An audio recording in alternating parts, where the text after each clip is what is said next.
السلام علیکم ورحمۃ اللہ وبرکاتہ۔ نحمده ونصلي على رسوله الكريم اما بعد۔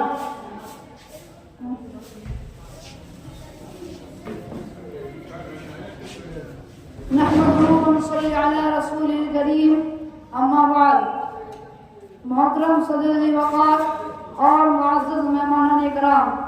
آج میری تقریر کا عنوان ہے یوم جمہوریہ اور ہمارا ملک۔ ہندوستان کی تاریخ میں قومی سطح پر جو تاریخوں کو خاص اہمیت حاصل ہے، ان دونوں تاریخوں کا ہندوستان کی تاریخ سے بڑا گہرا اور اٹوٹ رشتہ ہے، اور وہ 15 اگست 1943 عیسوی اور 26 جنوری 1950 عیسوی کی تاریخ ہے۔ ملک کا ہر شہری ان دونوں ایام کو انتہائی عقیدت و محبت کی نگاہ سے دیکھتا ہے اور خوشی و مسرت بھرے جذبات کے ساتھ ان دنوں کا استقبال کرتا ہے۔ ان دونوں تاریخوں میں سے 15 اگست کی تاریخ ملک کی آزادی اور حریت سے تعلق رکھتی ہے، اور آج کا یہ دن یعنی 26 جنوری کی تاریخ اس ملک کے اصول و قوانین اور جمہوری نظام سے متعلق ہے۔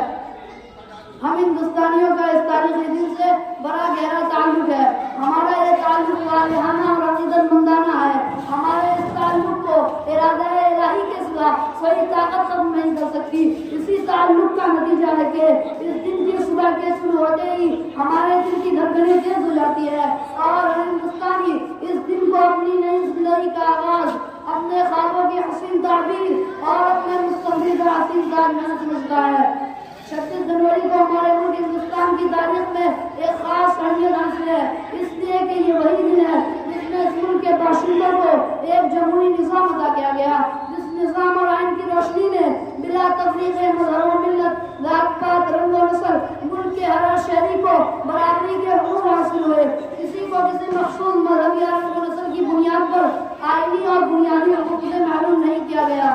یہی دستور کی اصل روح اور جمہوریت کی خوبصورت تعبیر ہے۔ یہی وجہ ہے کہ ہندوستان کو دنیا کا سب سے قدیم اور سب سے بڑا جمہوری ملک ہونے کا امتیاز حاصل ہے۔ محترم حضرات، آج یوم جمہوریہ کی اس مبارک تقریب میں ہم خوشی و مسرت کے نغمے گا رہے ہیں۔ ہم ذرا ماضی کے دریچوں سے جھانک کر دیکھیں کہ ہمارے اس ملک کو ان اعلیٰ قدروں کا حامل بنانے اور وقت کے جابروں کے چنگل سے آزادی دلانے میں کن مجاہدین کی قربانیاں کار فرما رہی ہے، اور انہوں نے کس جانشانی اپنے جان و مال کا نذرانہ پیش کر کے ملک کی سرزمین پر آزادی کا علم بلند کیا۔ یہ موقع تو اس بات کی اجازت نہیں دیتا کہ تحریک آزادی کی پوری داستان اور مجاہدین کی قربانیوں کی تفصیل پیش کی جائے، لیکن اس حقیقت کو ضرور آشکارا کرتا چلوں کہ انگریزوں کے خلاف اس ملک میں جو تحریک برپا کی گئی تھی، یوں تو ہندو اور مسلمان سبھی اس تحریک میں شامل تھے، لیکن مسلمانوں کا حصہ اس تحریک میں قدرتی طور پر بہت زیادہ اور نمایاں رہا ہے۔ اس کی وجہ یہ تھی کہ انگریزوں نے جب ہندوستان پر قبضہ کرنا شروع کیا اور رفتہ رفتہ ایک ایک خطہ اور صوبہ منتظر لگی آنے لگا، اس وقت مسلمان ہی ہندوستان کے فرمانروا اور حاکم تھے، اور سب سے پہلے جس شخص نے اس خطرہ کو محسوس کیا وہ میسورہ کا بلند نگاہ غیور فرمانروا فتح علی خان یعنی ٹیپو سلطان تھا، جن کا مشہور تاریخی جملہ آج بھی اپنے اندر ہمارے لیے درس و عبرت کا سامان رکھتا ہے کہ گیدڑ کی 100 سالہ زندگی سے شیر کی ایک دن کی زندگی بہتر ہے، جن کی شہادت کے بعد جنرل ہارس نے اس کی نعش پر کھڑے ہو کر یہ الفاظ کہے تھے جس کی صداقت کی تاریخ نے تصدیق کی ہے: آج سے ہندوستان ہمارا ہے۔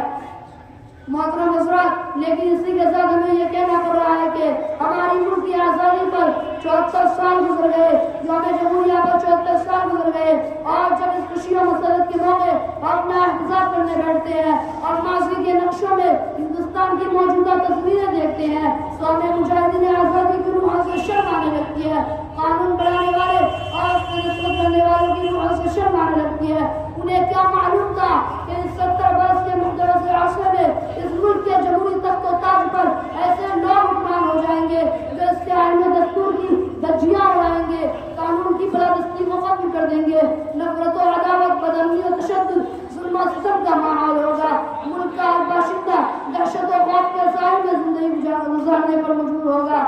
دکھ اور درد کے استقبال کے باوجود ہم یوم جمہوریہ کا استقبال کرتے ہیں خدا کرے یہ سال خوشیوں کا، امن و امان کا، دلوں سے نفرت کھوچنے کا اور ملک کی خوشیوں کا ثابت ہو، اور ہمارا ملک ہندوستان نئی تعمیر و ترقی کا ایک درخشاں باغ بن سکے۔ میں شعر کے ساتھ اپنی بات کو ختم کرتا ہوں۔ دل سے نکلے گی نہ مر کر بھی وطن کی الفت، دل سے نکلے گی نہ مر کر بھی وطن کی الفت، میری مٹی سے بھی خوشبو وفا آئے گی، وما علینا الا البلاغ۔